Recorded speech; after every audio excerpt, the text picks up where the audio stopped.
A Arca da Noé nace en agosto de 2014, aquí en Vilar de Santos, e iso levo 2 anos organizando concertos e todo tipo de actividades culturais, exposicións, cursos de voz, de canto, e é un pouco isto. Porque a idea é que cada vez queda menos xente no rural,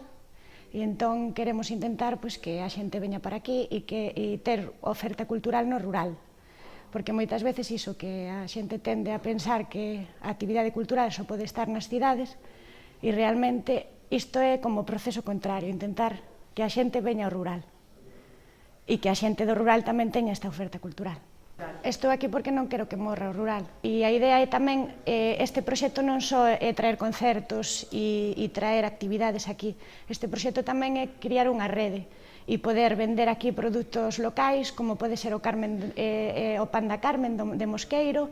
ou os licores Alicornio, ou as mermeladas Carabuñas, ou calquera tipo de produto que se faga na zona. E iso é, claro, é unha rede, créase un círculo e a partir de aí podes crear postos de traballo, créase traballo e entón ven máis xente para o rural e entón iso é, bueno, vai en aumento e,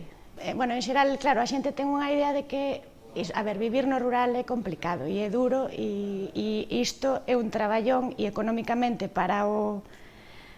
que podería supor ou para que a xente, a ver, tes que ter unha maneira de ser e tes que ter vontade